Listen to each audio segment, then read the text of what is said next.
What's up guys, Joey Saitama here. Today we're going to do a part 2 from my previous habit ranking video, which I made like 4 years ago. But in this tier list, I'll be ranking 10 more habits that I think are either beneficial or not that useful, depending on your situation. Alright, so let's jump straight into it.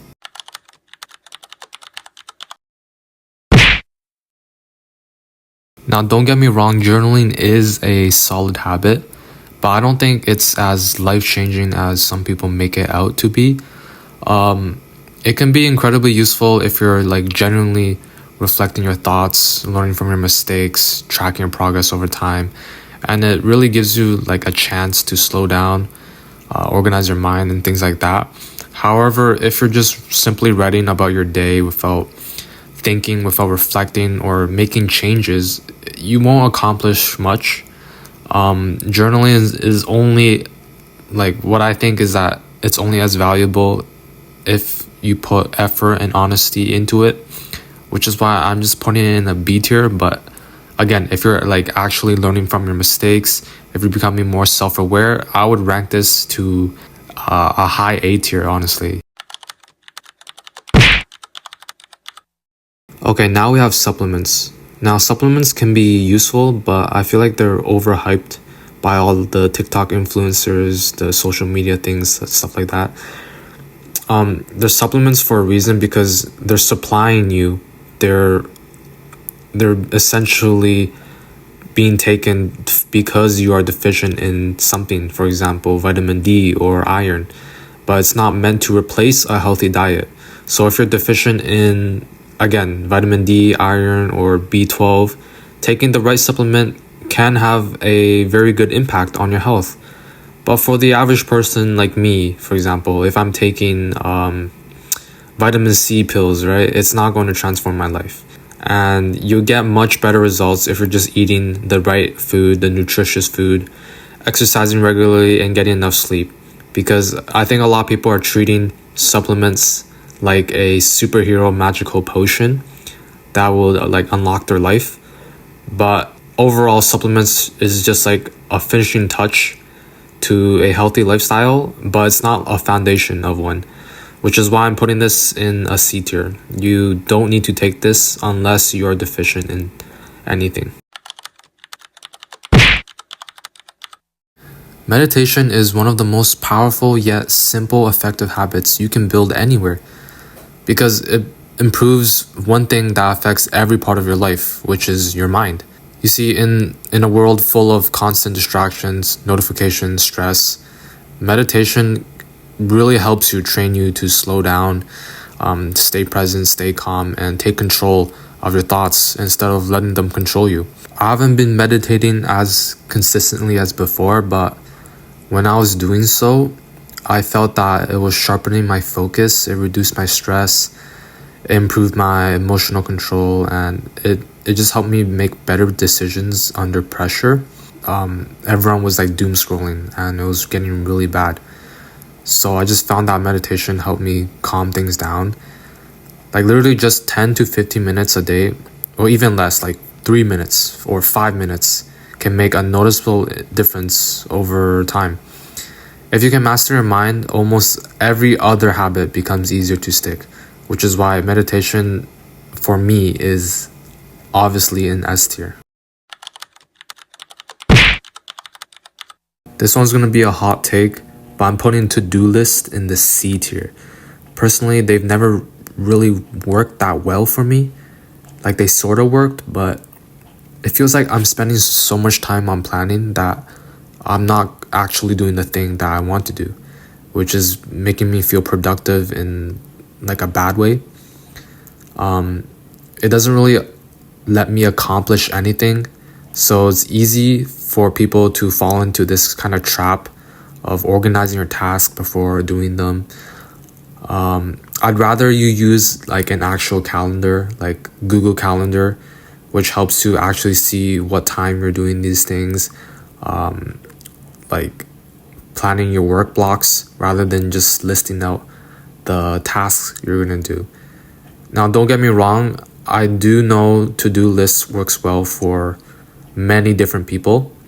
If they help you stay organized, if they help you focused, keep using them, right? I'm not gonna discourage that. But for me personally, I'd rather just identify one or two things that I really want to lock in on, and I just like get it done immediately. Start working on them instead of just creating this long checklist that I'm probably not going to do, right? So at the end of the day, you don't get rewarded for making plans, but you do get rewarded for taking the action, which is why making to-do lists, I'm going to put it in a C tier. A lot of other people would rank affirmations in the lower tiers, but this habit, honestly, I think it's so underrated when used correctly, which is why I'm ranking this in the A tier. I believe that your thoughts influence your actions. So the way you talk to yourself every day, like the way you hype yourself, will either push you forward or hold you back. Having positive reminders is not going to hurt at all. In fact, it's going to help you become who you really want to be. It's going to help you stay focused, especially during the times when you feel unmotivated and there isn't anybody there helping you hype you up and things like that. Again, you want to do this correctly though. You don't want to blindly tell yourself, oh, you're perfect or anything like that. Like that's kind of stupid. For affirmations, you want to use it to reinforce the identity you're trying to build. So for example, you could write like a message on your mirror saying discipline over motivation or something like that, or consistency is key, rather than writing, oh, you're perfect, you're exactly where you need to be, things like that. You don't want to write that, and you're gonna more likely act that way if it matches your identity. Of course, affirmations alone won't create results.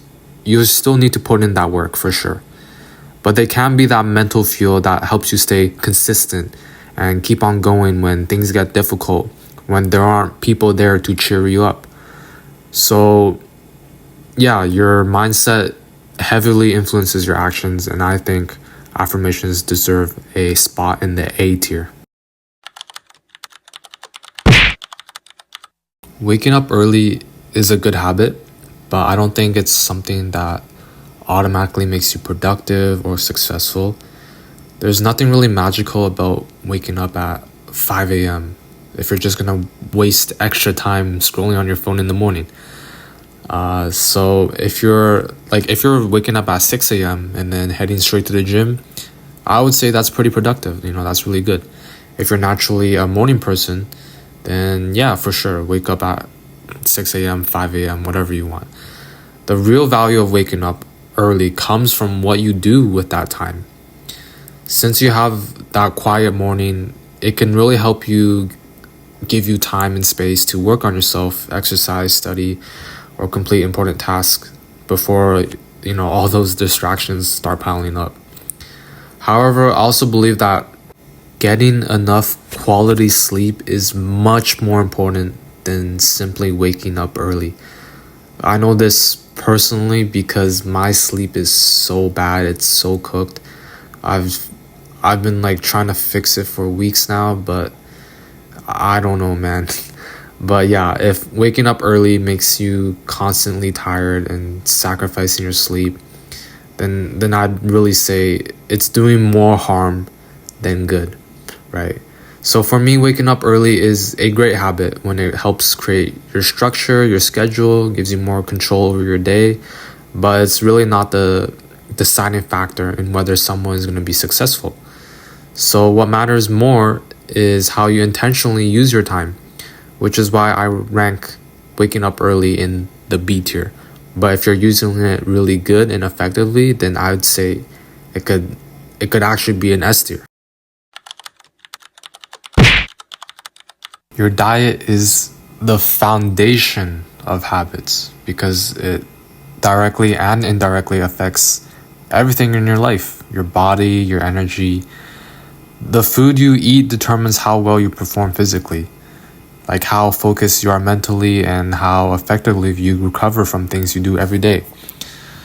Like treat your body like a car. You can't perform the best if you're constantly putting low quality fuel into it, right? You want the best fuel for your body, best fuel for your mind, and that's gonna impact how well you perform throughout the day.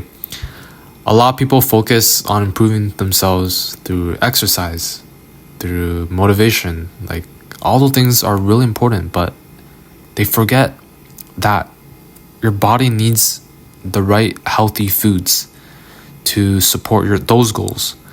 You can't expect to build muscle, stay energized, or perform your best if you're just eating junk food all day, right? However, I'm not saying you should only restrict yourself eating vegetables all day and never enjoying your favorite foods. You should be enjoying your favorite foods, but it's about consistently making the better choices and giving your body the nutrients it needs. Eating enough protein, getting your fruits, maintaining a balanced diet will improve almost every other area of your life. But if you're on vacation, go ahead, enjoy that favorite food you're always craving. And like, no one's stopping you. But again, you should always keep yourself in check, because no one is stopping you. That means that it's easier to fall out of line.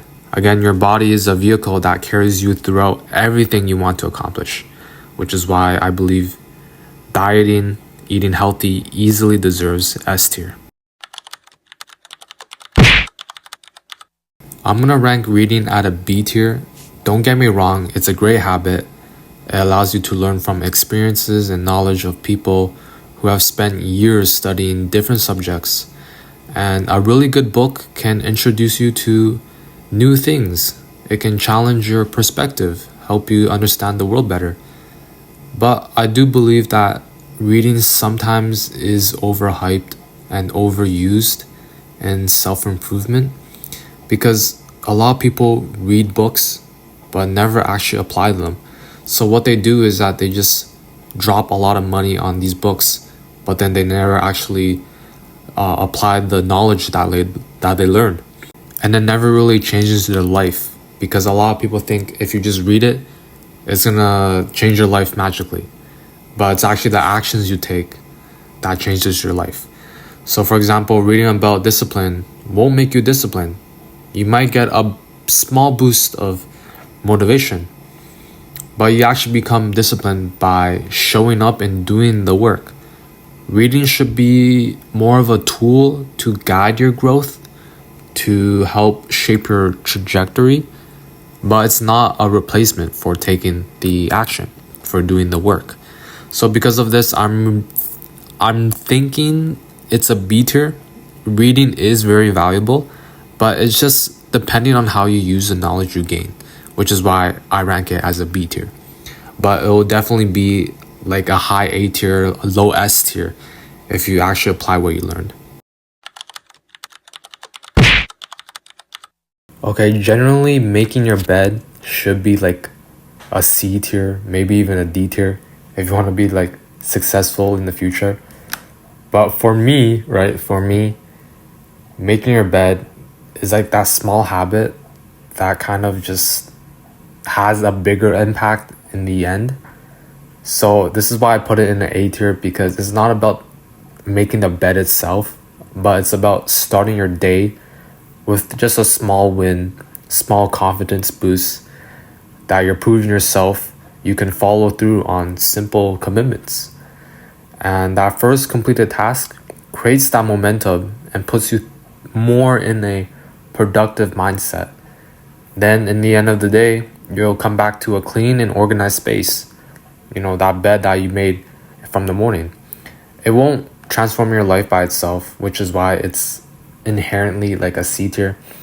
But even small habits can build discipline over time, which is why I rank making your bed an A tier, personally. That's for me though. Last but not least, we got socializing. And socializing is one of the most important habits, because humans are naturally social creatures. Building strong relationships gives us support, happiness, and a sense of belonging.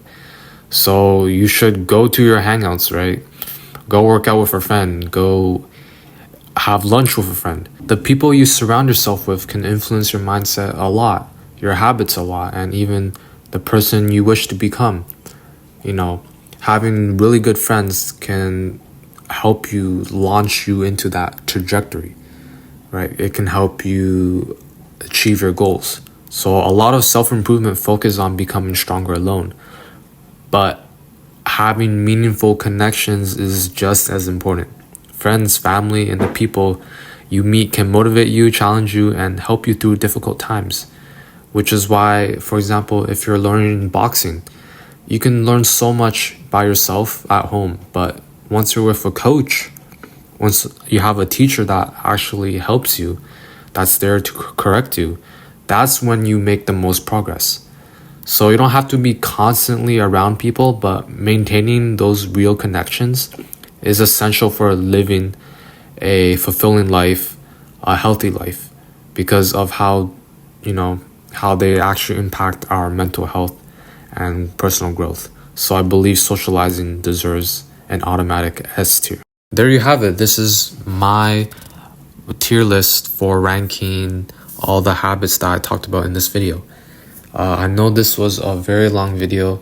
If you made it to the end, thank you so much. Drop a comment saying habits, just to let me know that you finished the whole entire video. This was very long. I'm sorry guys, but yeah, if you guys like me just yapping in the camera just like this, just talking about random stuff, just let me know as well. If you like me doing more fitness content, let me know about that too. I'm planning on dropping a legs workout at home, training legs at home, and also doing a dieting video, just me going through morning, breakfast, lunch and dinner, things like that. Lots of plans in the future. I'm trying to upload more. But yeah, thank you guys so much for watching. Thank you all for the support, and I hope to see you in the next video. Peace.